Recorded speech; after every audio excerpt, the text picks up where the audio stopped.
But when I got the chance to sit down with them and really hear their story, it was really a wonderful story. And so, first of all, I think it's two things. One, they're not only individually extraordinarily talented leaders, but as a team, as a couple, they're a powerhouse. But it's kind of interesting how they kind of came into the profession. They both have extremely strong corporate professional career backgrounds. He was a corporate manager with AT&T. She was a brand manager for Victoria's Secret, managed a $1.4 billion brand. She said, I got to fly around in private jets. It was cool. Until I realized what being a part of the corporate rat race is. Even if you win the race, you're still a rat. And the reason is because after running a $1.4 billion brand and flying in private jets, she said, I think there's a disconnect here because they're paying me $36,000 a year. And so as talented as they were individually, they both became a part of network marketing. He in 2004, she in 2005, and it was interesting because they were a part of the same company and didn't know it. They actually didn't meet in person until 2008. And they had moved from a company where they were just trying to get their feet or learn some basics. But then they met and became a part of an organization that then took off. And they had gotten their feet underneath them. And by 2010, they were really beginning to experience some tremendous success, or that growth of success, that realization you've gotten over the hump and you're moving forward. They're beginning to understand the principles of coaching and mentoring, and it's more than you. It's about what you can do and develop in others. And all of a sudden, the income starts to accelerate. They get engaged in 2013, married in 2014, and in 2015, it all collapsed. Because, you know, the reality is it's not always the glory. It's always sometimes about the story. And what is it? It's sometimes you've got to bootstrap yourself and pick yourself up. You know, we started off with Calvin Day. He said he had to rebuild his organization 4 times. And so, in fact, they talked about it. They were very candid. He said, you know, our check was down at a level that was almost so laughable but they realized they had no other choice. But he said, I almost entered a state of depression where I found it difficult to, just be able to get back at it and go at it. But they finally struggled through that and realized, found the right situation. But the one thing they had was the knowledge that couldn't be taken, and the belief, once rekindled, that they could make a difference. And they said, they're on a run right now that they enjoy because of all the people that they're bringing with them. They now are in multiple 5 figures per week. And they're on the way to making a difference as their organization has grown to 12 or 13 countries around the world. And they are rock and roll stars. You're going to have so much fun with them because as a couple, they're extraordinary. Ladies and gentlemen, please bring to the ANMP stage, Porshea and Jarrod Wilkins!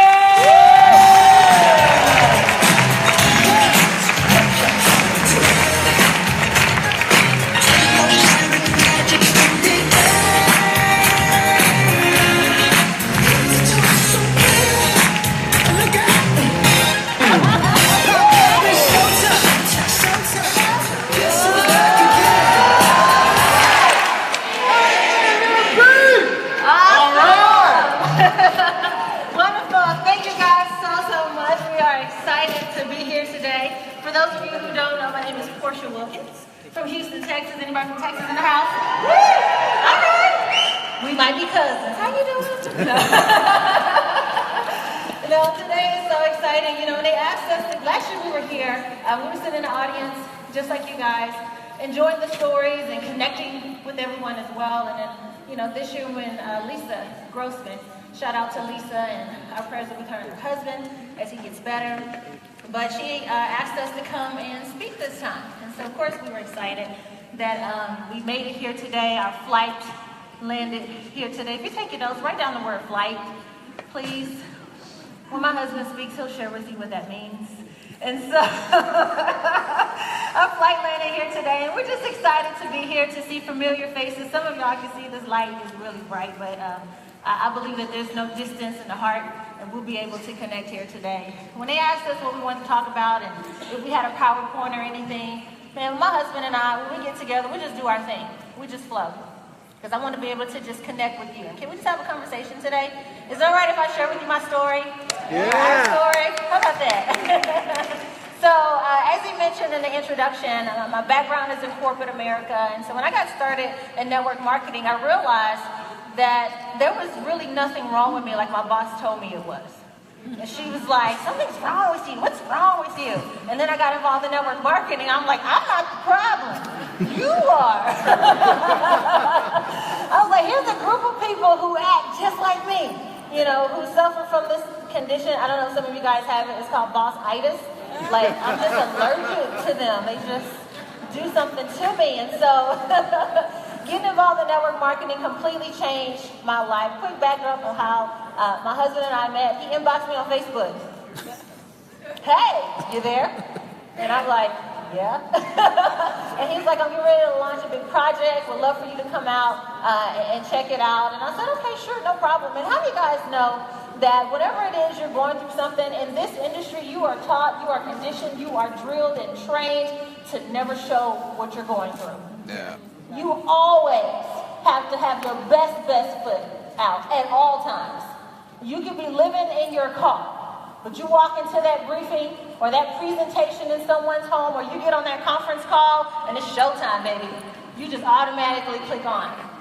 But the problem with that, folks, is that, and I was talking to my sister Pasha Carter earlier today, and so, well, not today, but earlier in the week, and the problem with that, whenever you are in that position where you are always on, when life happens to you, you don't know what to do. You are so conditioned to be on that when it's time to turn off, you're like, you lose it completely. And what you do in that moment, you suppress. You suppress the thoughts, you suppress the feelings, you suppress the emotions, and as a result, when life happens to you again, you don't know what to do again. It gets worse. Because one thing about history is that it always repeats itself. The difference when it comes back around is you. If the same thing keeps happening to you, it's because you're the same person. You didn't grow. You didn't learn from the experience the first time. And so as my husband and I continue to grow and develop in this industry, we've had the transition in our career. How many of you guys have had the transition before? Raise your hands so I know I'm in here with family. Okay. And during that season of transition, we call it that place where it's, you don't know where you're going, but you know for a fact where you're no longer staying. And when you're in that place, if you don't have the right people around you and you don't have the right mindset and the proper foundation, for me spiritually, it will mess you up. And during that season of transition, I saw my husband slip into a depression. For those of you who know my husband, you know there isn't a shy bone in his body. This man, when he was born, he didn't cry. He had a mic, and he was telling the doctor to believe in himself. He left the doctor slapped him on the butt, and he was like, you are good enough. That's what he told him.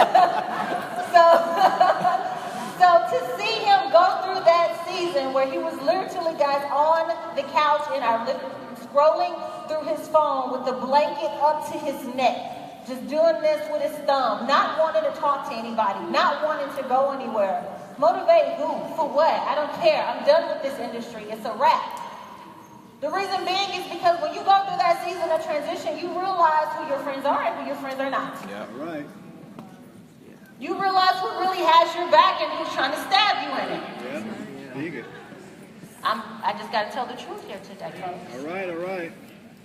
And you realize also who you really are. I had to remind my husband daily, dude, you got this. I gave him about a week or two to slumber, because we were getting called all kind of names, said all kind of negative things about us, privately, publicly, and all of that, and it hurt. It hurt. And what we chose to do, instead of suppressing the feeling, we chose to face it, because we didn't want to carry that hurt with us into the next season. Because what happens is, if you don't deal with the drama right then, when it happens, guess what? You carry it and you dump it on your next organization. And you wonder why they quit. You wonder why they leave and go join somebody else. Because of how you talk to them and how you treat them. Let me tell you one thing that this journey has taught me. Title and income do not qualify you for leadership, for respect for leadership. Yeah. Your title and your income do not automatically qualify you for leadership and respect. It's your character. Your character is more important than your coins. Understand that. It's not what you do in this journey, in this process, it's who you become. How do you treat people when they can't produce? How do you treat people when they choose to transition? How do you treat people when you're having a bad day? It's not my fault you and your spouse are arguing. Handle that and then come to the meeting and come right. tell you the truth, ladies and gentlemen, because one of the problems or opportunities for growth in this industry is that it's so warm and fuzzy all the time. For many people, they build this business part-time. And as a result, when they come to their network marketing meeting, it's just fun, it's a way, it's a break from the reality. But for those of us who are out there building brick by brick every single day, for those of us where this is our livelihood, this is what we do to feed and provide for our family, it's a whole other ball game for us. Yeah. This is not a game, this is serious business. And you have to treat it as serious as it is. The second thing that this process has taught me is that an attack is proof that the adversary is confident in your ability to succeed. My grandmother told me a long time ago, dogs don't bark at parked cars. They only bark at the ones that are moving. So if the dogs are barking, honey, keep moving forward. That means you're doing something. That means you're progressing. And if your adversary, the opposition, is confident in your ability to succeed, what you questioning you for? Why are you looking at you in the mirror asking you if you can do it or not? You wouldn't have gotten this far if you didn't already have it in you. If you didn't have the power, the confidence, the tenacity, and the strength to make it happen and to get it done. This industry changes lives every single second of every single day in every single language possible. This is not something to play with, ladies and gentlemen. Either you're going to do what you need to do or get off the pot. That's it. One or the other. You got to make that decision today. When my husband finally came out of his depression, and here it is, for those of you who are married and building a business with your spouse, understand something. When they are going through that season, it is not that you are not helping them if you're fussing at them. That's right. The way that you help them is you pick up the slack that they can't carry anymore. You do the calls. You do the meeting. If you are in a relationship or building in a partnership and you are put in a position where they can't do it anymore and you don't know what to say on the call or what to do in the meeting, step your game up. You should know. I don't care if this is just their thing. If y'all are one, there's no such thing as his and her thing. It's our thing. That's right. Get in the trenches with them. Strap up your boots with them. Get out there and do the work with them. And I spoke life into my husband every single day. I reminded him who he was. You're a leader. You're a champion. You're a boss. You don't need anybody to give you permission to do and be who you've already been called to be. When God puts you on, man can't take you off. You know who you are. So you get up off this couch, bruh, and go do this work like you're supposed to, or you ain't getting no cookies and ice cream.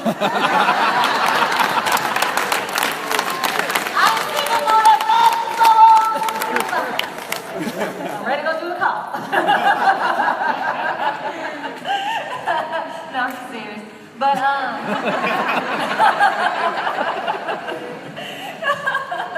but you know, like you said, you know, we got married and life has just been it's been a great ride. Okay, it's been a great ride, and so I'm honored to be able to share with you all a little bit, get to know you guys. Allow you guys to get to know me a bit as well. But I'm more excited about who you're going to get ready to hear from right now. This gentleman is absolutely phenomenal. In my opinion, he's the best of the best. The most inspiring, the most motivating, the most intellectual man that I know. That's why I said I do. And he is all mine. I love him from the top of his head to the tip of his toes and every ounce of his soul. He is my chocolate man candy. And the leader of our home and the gentleman who stepped up and made a decision to be the man that you were created to be, despite the opposition, despite the pushback. You still stepped up, you made it happen, and you made me proud to build it for my last name, Wilkins. So ladies and gentlemen, my husband, Mr. Jarrod Wilkins.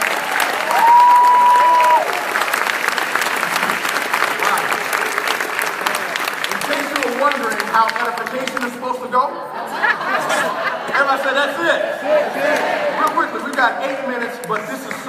important that we do this. I need everybody to stand up real quickly. Y'all are very pretty. It's very cute in here. It's very nice. But I need you to stand up quickly. And DJ, I need you to cue some music in a moment here. I need you to go hug 3 people. I need you to tell them, I'm excited about your future. Do it now. Let's go. I'm excited about your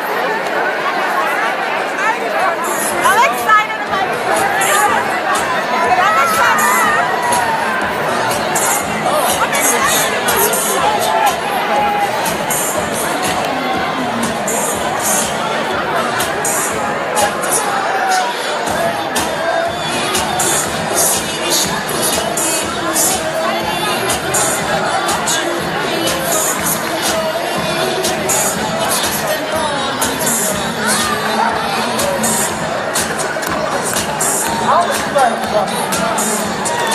All right, how do you feel? Keep standing. You can't give a presentation, sit down. Keep standing. How do you feel? Repeat after me, say I'm fired up. I'm ready to go. Again, I'm fired up. I'm ready to go. One more time, I'm fired up. I'm ready to go. I am fired up. And I want you to stay standing. Like, why? It's called following instruction, right? But I'm fired up for several reasons. Obviously, we were here, and I'm very honored to be asked to just share a couple of words with you. But we were here last year, and you said flight for a reason, because I had an ingenious idea as we were coming out of this transition that we were going to save money coming in from Houston to Dallas. Let me talk to this side. That's the bougie section. So we decided to save money. Everybody say save money. Save money. So we drove from Houston in our car. Yeah, we drove. And the window broke. That should have been the first clue. But we experienced the event. It was phenomenal. Had a good time connecting with people. We decided to leave. We get in the car, fill up the gas, we get down the road, and the air shocks on the CLS 550 Mercedes go completely out. Now I'm in my low ride. We pull over to NTB. NTB says, yeah, we'll be able to fix it, but we got to order the parts for Mercedes. Here's the note for you. Stop going to unauthorized dealers attempting to fix your network marketing vehicle. We take it into NTB. NTB is quote unquote fixing it, so we get another hotel stay for 3 days. We stuck in Dallas. They finally fix it. We get in the car, we start driving back down to Houston, we get 30 minutes out the road, and it breaks down again. Here we are on the side of the road, all types of trailers are coming by, trucks are going by, and I'm still trying to explain to my wife, this is a good idea to save some money. Everybody sit down. Everybody stand up. I'm teaching you network marketing. See, you see how many of you didn't even want to stand back up? That's what happens with your distributors. They hear no. They can't stand back up. Everybody stand up. Everybody. Ma'am, don't make me come down there. This is network marketing here. So now, they have to call a tow truck. Now, you know, I have some choice words. I'm not all the way fully developed. I'm personally developing. So I had some choice words because you've had my car for 3 days, paid almost $3,000, and it's still broken on the side of the road. Now I got to figure out what's going on. They said, well, you call the tow truck and have a tow truck tow it back. I said, no, I'm not calling anybody. You call the tow truck. Well, the tow truck guy comes in, he pulls up, and they told the car to Waxahachie. Is that right? Everybody say Waxahachie. Say it again, Waxahachie. Put that in your notes, say it in the presentation, everybody's going to join. Now, we're in Waxahachie, and they looked at the car, and I could tell by how he looked at the car, they didn't know what they were going to do. So now we said, can we get a hotel in Waxahachie? They said, no, there's a church revival. Everybody sit down. There's a church revival in Waxahachie. All of the hotels are sold out. I said, okay. Well, we got to get back to Dallas. He said, well, we got a buddy of mine who I used to serve in the military with. He'll take you. He drives Uber part-time now. He's going to take you back. Now, this guy pulls up, and he's not a guy you would, yeah. But we got in the car. Everybody stand up. Some of you still sit down. Maybe that's why your volume. Yeah, I'm coming for you. I'm not scared of nothing. So now we come on back to Dallas, and now I have to hear my beautiful wife who believes in me, said all that beautiful stuff, say, I'm booking a flight back out. You can stay here with your little Mercedes. Now here's what happens with Network Marketing. Telling you the story for a reason. Everybody say, the breakthrough, comes after the breakdown. Are you with me? So here's what happens. I want you to do what I do. This is network marketing, right? Right? This is, how many of y'all not in network marketing? Everybody's in network marketing. So people have to do what you do, right? Right? So here you go. I want you to do what I do. I don't want you to sit all the way down. I want you to sit a little down. Stay right there. Oh, yeah. Let it burn. Now, this is you and your team. Opposed to booking a flight, you're trying to save money. Doesn't it burn? Go down just a little bit. Sit down a little bit more. Hey, step right there. Oh, it gets a little bit tighter when you won't show the plan. You're on everybody's conference call. You're on everybody's Facebook Live. You're sharing and commenting, and you still hadn't talked to anybody about the business. Sit a little bit more down. Oh, stay right there. Oh, yeah. Now you're debating, should I run auto ship this month? Huh? But you still have cable. I'm trying to figure out how your cable bill is more than your auto ship is. Sit down just a little bit more. Oh, there it is. Now people quit. Ooh, it's hurting. They quit the business. They joined another company. Now you cussing everybody out. Now you quit. Now sit down. Woo. Doesn't that feel better? Everybody stand up. Now if you just would have paid attention to what your plugged-in upline said in the very beginning. You heard what Margie said, massive action. You heard what Calvin said, the pressure produces the diamonds. Everybody sit down. That's network marketing. God bless you. God bless your family. God bless you.